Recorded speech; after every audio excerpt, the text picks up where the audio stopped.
Jesus is my Radio. And I person who say, "You for fivefold ministries now. I shall for you my pa ni say wo. The person what I say. Ayo, ma cha beti ko nyina radio ne ka say ma cha beta to ko so nyina o ma nyina ma cha che mu nyina yo beta to na yasa ene mo ha bio. Say ye de bibi e fa Yesu so ho no kremu e wo Bible chichi mu ebe ka chiro na ya mo hu. Enti okọ Better Truth TV or YouTuber and send the brave wo ho a utie na utie a emfo se de bia ye ka no.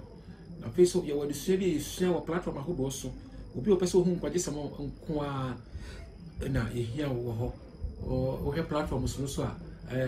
videos mu a wo se platform bebre wo so countries ahodo be bia country kra wo no wo friend administrator no add wa kan mo ba be hwenim de bia se bi ye che no e pese de penyina ide ehun kwa en kwaje sem de ye nko a na ye ka wo biase se ne se wo ko bi ti se SDA Church of Christ se wo ko bi se Pentecost wo ko akusi wo sorry wo ko prophet oduro o mu nyina mu kanya mesem ahodo open kwa nyamesem wa ho na yede yako so ko obi se obi nim na ko asantema bofo na jingezi na ko papa yota ekekanse muni Ebenezer dako yi adom wo mo ho so kwa oba konya prophetic even say enkom hye ni yedie bible no chiche mu no omo so yedie wasam no yede omo ka so ko common sense ko omo so be ka nyansa ni tena biase so yede a kire mo didi machi aha unya petesha no anu ndo pese yo bia no ede waye uwa na ede ukọ aha ana pese se mi ukọ aboso nsem so a ukọ obi ti se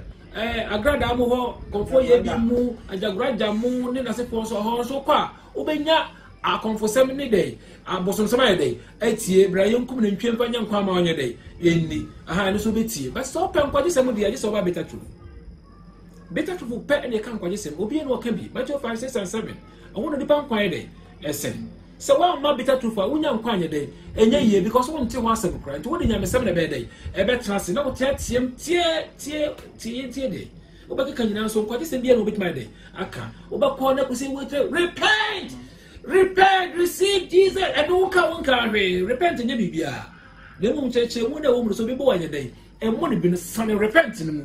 na wo so bi bo wanye se wo ye de wo bo ne bi and say wo kusika ho and say wo mo ni bri wiase de ade so wo san we mu kire wo dia na wo kan kwaje sema kire na repent de wo kan we obi etimi ye de e kan bi et say nwum to obi etimi ye de to bi etina me ka kire say Jesus oba ha de oba ye sene ma kire wo na kire say Kristo sum ya brabo enya de bi say home da bi anada kronkron bi say kosi da na me menda da bi aya brabo bi a wo ye de obo na omo de Yesu di na to mo so say bi say Church of Christ ejini da mo so ka beta de ye ne de enka ho na so bi ni Yesu di to mo so o say wodi Yesu so bra so ye de ebo na Yesu abrabo a obo no so na wodi bi ba asase so ayo Matthew 5, 6 and 7 de ma wo down so free wiase na nipa o wiase nye de eni nse no eno no say obi bo wa wo nye de o mo ne bi de obi aye no nkwa wo nye de o nye fi say Yesu a church o say sa na ye ne din me pata so so ye de wo ye Kristo ne je say Yesu enam ye nkwa ye so ana church we mu ye ntete obi anim na so de betie information na ko wura wasoro na so nya de enane so no person betie asem pro nya hwe Matthew 5, 6 and 7 tu me be ye de e wo practice say what the whole seven be de e be bobra ho no ka say enhyane ho mu de yafo omo ahohum nsem ye de ehia wo fi say Yesu ka say me ne mo ntra ho na mu biom to ka kire Samaria ni ba ne say bre bi ba enye bepo ana Jerusalem ne be soro rade ye be soro rade wo honhom mu ene de ene ne premu na wana oso Yakobon sa no ana oso Yakobon ye de ehwe mo ebeto bre be cheche no mo bebremu esubo sam ye be hye da be cheche mu ye pa no ate ase say ye kra nkwa na rade Yesu oso be de obeje eti honam ye de ko nso mu honam ba ka sa so wo de honam ye de kwa enti ye ka se ka honhom asma kire wa hwe obeka say na Yesu kan say de bi nya Yesu kan ye na ye de ye adwuma na Yesu ka so okwa matijina fo aba ona ebe kire ye eti de be ye adwuma ne de honhom na oso ye de wo kire ye demonstration de Yesu na ye kire ye na mu ma de ye de ye honhom na be de obeche bi say Yesu so wu achi ansa na won kronko be ka kire say ya kron Yesu din say Yesu so din mu no soro asase ne ko to dwe nyina mpam ka so ye de awurade emma je Yakobon de ene onyam Yesu tie ono aka say ye nsom no na so wu achi ansa na honhom be de ebe ka kire Yesu so wu achi ana honhom be ka kire say Yesu no awurade a Yesu be de obema ye nkwa Yesu a honhom na Yesu so wu achi na honhom be ka kire say emfiti ase na asem no na asem Yakobon na asem ye de Yakobon ti honhom no ana be kire me wusa saa ye Yesu a obesra ya asase no saa na ye Nyankopon ono no na Yesu na mu anye dai wa na ne hodi na waka Luke chapter 9 akona woni Peter shia no busa Peter say nipa bebre se be we se be na mo se be no hwan na Peter ka se wono osoro Nyankopon dai e ba no se he Peter we dey Nyankopon na mu jana dai e hicho saa de we intercept osoro Nyankopon ara ka se dai e hicho na mo miama no mun kan kire dai obia on asemi ada so kronfo na o se ho no so Nyankopon yi kire me se hwe o Nyankopon na se ho no o se he ora o ko hene me dai ka me o se he saa de we akuma ka se ben ka we na se wo se me dai me nyame enye nipa da dai e yi kire ho enti ono share bodan so be kam ho our paradise asase foforo no so be kam ho na je se en sama yakafa Yesu we hintasem yankosu gosua okọ ba de we awudi agro okọ transfer bi na asene tim nim ye no de we dai wo de be ma so okọ so fudi bi ba bia wo ha ho you just wasting your time de wo ye no sika sam kwa na obenya unya nkwa wo anya dai enye ye better to kwa de timi chachire we na mo nkọ okọ sra ho ho no e wo Matthew 5 6 and 7 na ko be bie we so achiro fi say Yesu kan wo socially de chire say wo se mo me kwa ma chigirafo aba o de be chire body nyina John chapter 14 verse 25 odu 16 no 12 13 so no say ka say en some pi no say ka o say ka be ka chiro ho ho mo ne mu ntimi nkra se se de mu ntimi nyena me kwa ma chigirafo aba o de be chire mu nyina na say Yesu ho ho mo ne dance forward ne nsem nchechire mu enya de obeti ase aye de obeka am akoma ye de edi ho dance sa ho ho na dance forward nsem aye true nyina ne bota ye de true nyina ho te sa ho mo mu ono timi chire say Peter asma na oka we no na ase chire ni adenti a mo ne nam so ye de ye true won no so de dance for na ne wo adenti na university na obusu we theologians some theology ye ka say theology for month when it master by no wo sua honam nwuma te honam ade na obede wo be hu na Bible no efri Israel na so nkyira say nye de efri Israel ya me hu nkonko pe no ma nipa ye de e kyira say to ka kyira ye say mo de wo de ma mo say mo hu osoro hini mo hinta say na mo ntia say na kaya me fa nye de me fa ma o me hu mo hu mu o bete so me nye de be ba kyira emu da eti nya Yakobon hu mo timi kyira say mo mu da say de Bible ka say no say ko bie kwa ha so ka say wo bua e bike na o ye no be ba kyira emu da aha enti na yema so ma ho krokodu ani wana otimi ma ochise bibia ma bibia mu da ho yesa we mo ka so ya so fo be so do pa ma ne ma ni musa question ba ko pe why you are pastor you are so kubit ma church ontimi chire mu da so fo bia ne Ghana ha the whole world ti wo da so be bua men comment me bia bra se me pia ba se TV so kwa ni ehia no be church wo menim 30 minutes wo ni be gu ase me ka to se wo ni be gu ase wo ba so wo ni be dey be gu ase e be say we wo dey man no what say unko na bisa simo ma say be me pa obu say dro be na das me ma enye menim de na me ka weye mi school akoy man ko bi be bia me ka sa simo ekire mo na so de menim no wo we dem wo dim wo de fa book tata so bra wo be gem go sa so obu so na de akọ me ka sa mi suru obi atin sin sorry my de e me dem wo ti me ka sa me keto because me so ba di yini wiase yenye de say YouTube de wonya ba ne nya de advert to wo program say we are well recognized ye de ya YouTube we are well known who is so behind it? A tonka. It won't make us a mecatua. There be sick. I want to many power. Says the careful wow, never review. Nimdia and a song we are saying knowledge is power. No, so much I know the wood to me so a day. I can't want it to make a self do so in a day. Yes, so. And no well, the kind name would no radie. Sikana won't be brain, so then you're ready to be brain. It is so quack, and scout won't in the power. So, Sikana, you clean for some paper and your fear. Car Betty. Say when you be ya emuda ya ntia wa go difa bebre wa sase da ha nyina yesika ede o wontia na se be sika ni be na ba betima kodi we akire because no se okoma wona bibia na oba ede obema na sika ntino di akire na me sika ni ba na me be di wachi se me ya da ha me be wu ama de be sida hia ne kom na ye sa na ye hura tani pe bi wo ya de nya kwa na ede ya tanachi no yesika ni ntia na dipa kwa nyenim de osuru na ede ede ma no de ma wa no de tumi so ede ena be se ya kan se me na moti ase ye kan ya sofo nyina amantie bi kyerem sofo dwuma ai na madan sika na nya ne kure me ka cho na so kura won kwa wakopere won kana ogisika we be kun so mo do wiase no mu nya wiase nyina na mo hwere mo kra mfa so obi enye den eni so ma hwe tete no nyame na Israelfo etona ye no na wo ma chede sei enti bibi o pese o ye wiase bia no mfa ma nipa na o de ma difo na difo abede abeka cho enti sa evangelism teachers ni ali nyina na hu nyuma nyina na hye difo na ede esa kopi se o share brebi tu wo so no abeba oba wo na chede be ma na nipa itima ede esisi asarunum mako obi adwumadi akodo so obi aye adwuma awa asafunum anyina nipa miensa pesa adifo asofo ne de te se ahemfo eso bio sa adwuma na Yesu adwuma Yesu abefa na de nyina akosoro Yesu na adifo na ode ma sa adifo a no moye ene otimi tu firo o ma bia mu ana fe so na oye sofo a ode ma Levites nko a ana fe so na oye ohene a ode ma Juda busuan nko a eti Yesu so ba na obefa na ahemfo koy enti ni nyamesumu ohene bia wo bio Yesu ani eni sofo so bia wo yede wo bio Yesu afana de ko ana oja adifo no ma yen so bit ma frefre efiri mia bia ana na nya busua bi na yede ekura wo otimi frefre de bia na ode na yede ayi adifo ana oja no se nani e wa asafo no yede eto asafo no enti Yesu kono so aka Ephesians chapter 4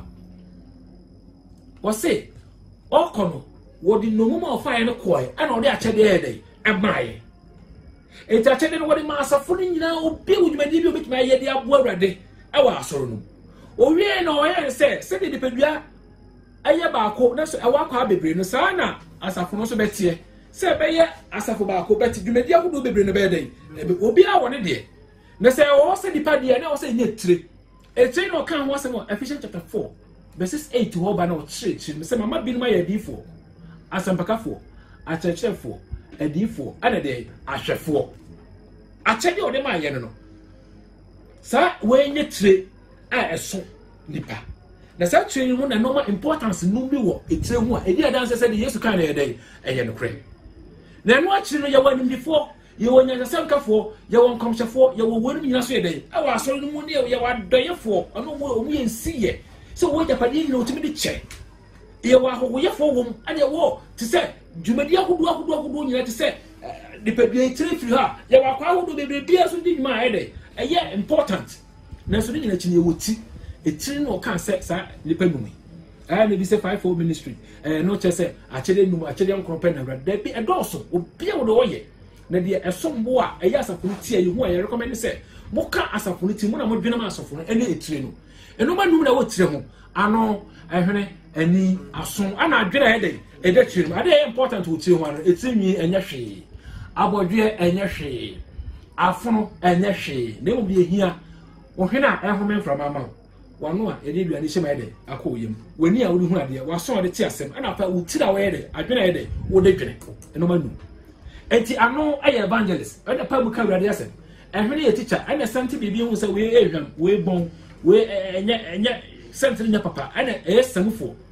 ene we ni ya adifo ene hwe bibia na bebia ha ene awa son se smafo ene timi tia de firi akira oni kura hwe onye dai enu na gise wona ye soma no kwa akiri wade ase eno no ansa ne we aye ahwefo ye fense adwene hwefo no adwene de timu and control the whole part of our body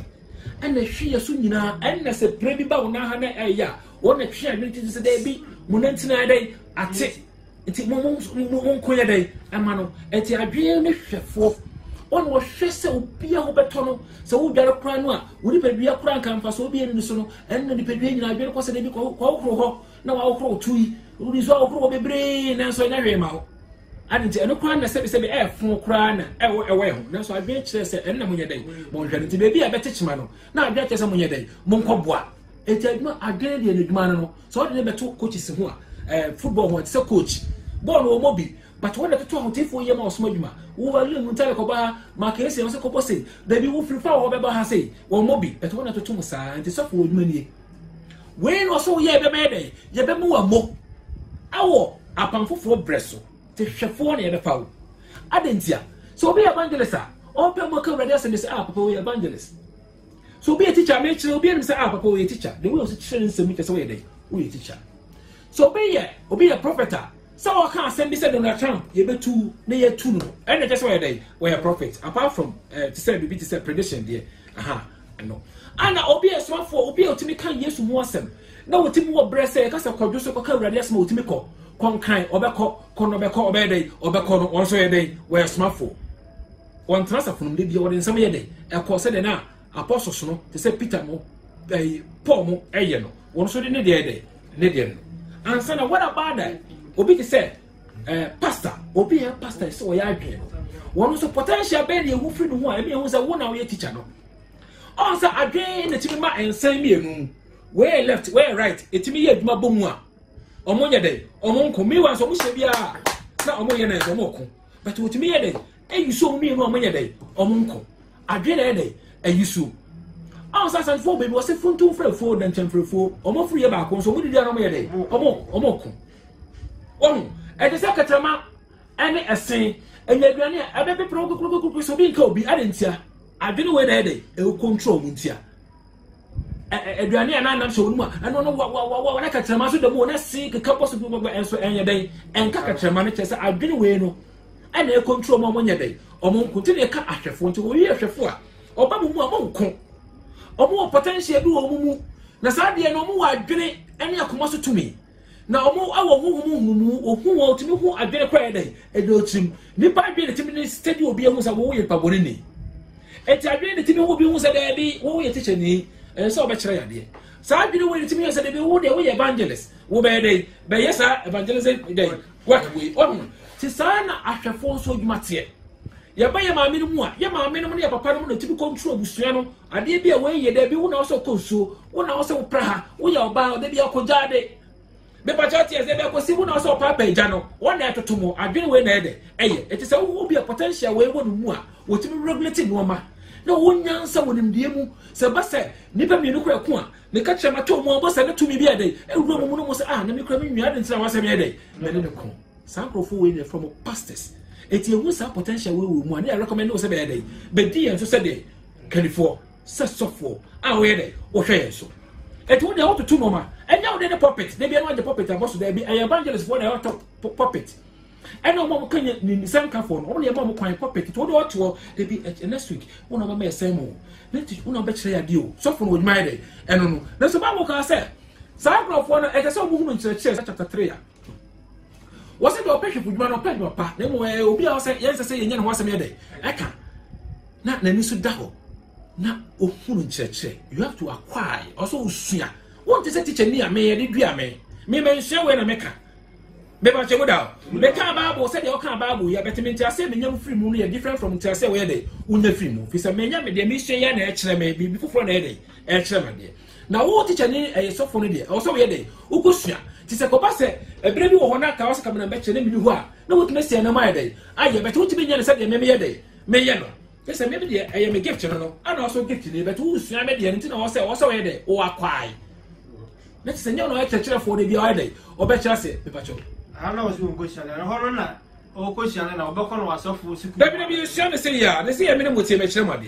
they say me sorry free her or say obet my baby I bet you I didn't make sure what they are and yes school be in the classroom there for no matter any day yes no now who my day is no bible no so no you nim no day what you want to take poor day and ask no so share baby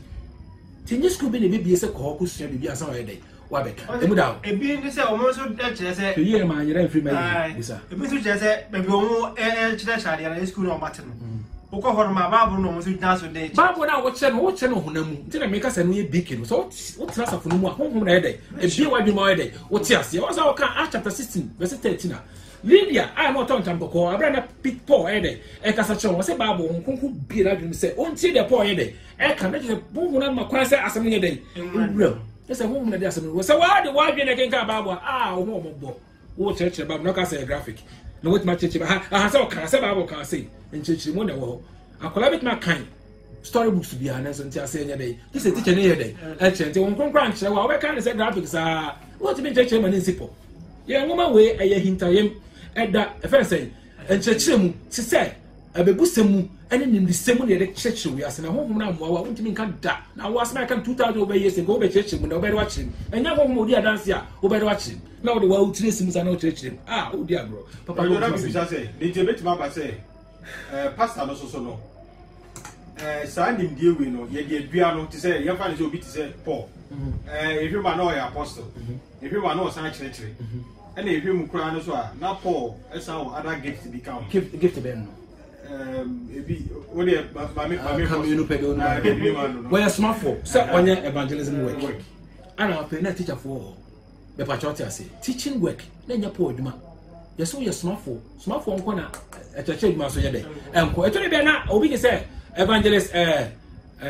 players are friends say akosegwa we evangelist we say no say church dey me we church be three say papa wo papa say church ebu aye tom ebu akwa na mche dey bi kura say wo ka wadwe asem no so ka be si bibi so then ti ase ba makoma e di adan say asem o ka dey and kra na woni ministry so woni church bible di che dipo what in church just mere things are not for me right that me person me busa ni say na bit ma ba say obi so was a gift ni nyina I think masa obi nyina nyina obi menya atra mienu but what in nyina say onkwan wo ye sofo onkwan wo ye apostle onkwan wo ye teacher aba ti no ka say e tire enya de ba ko pe na ye nyina e bia nko what I say e bia nko obia a master but obi ma akwa obi de kakra de aka wo de ho but won te say wo no ye de ye de amara no broni aya wo na brochire a o ka brofo na wo a wo ko school ko sua brofo wa na beti brofo no pa ba wo usua wo be dey wo be hu but won timi nche se de broni akwa na ye dey e be ka emu da sa na tie nti wo mai sa chedi ti sa chedi na se bi awrade de mai wo mai ya sa hwefu dwuma no sa so hwefu dwuma no wo dwuma no etu de so wo siesi asoro no music wo be bi wo no siesi problem be bi a wo na akọ wo ko na asolve adentia wo ka krema wo nipa dwen ane na akoma so tum ya honkronko na ede ede ma wo ti ye hu a na hu sa da bi we ye kanifo be di ani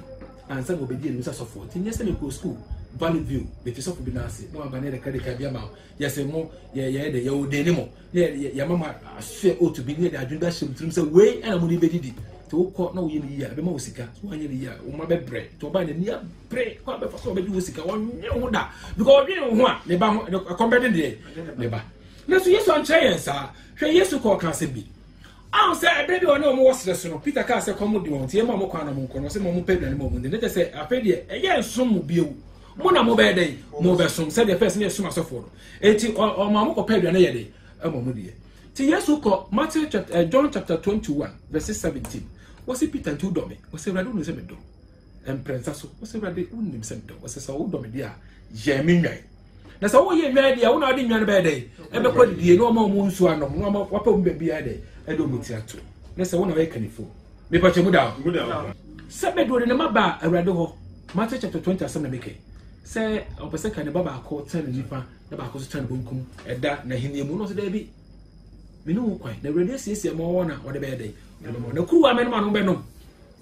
what I say de me no be premier dey e dey yam be ba cha cha say o wi no ka say se mo dwedwe no ma bi wo mutim na so do pese wo ye mu kase no wo na nye kuma ama mo woni pa pese wo di madum kan wo na nye dey ensom what I say o wi no bu so ma se bi se wo di pa wo te didie ene de all serve wo na kase o mo se de wo te didie o wi no ka yese ensom me na mo na me na mesom e ke se me a me kase me na me ye dey mesom na ke se wo so wo ye dey som Jesus is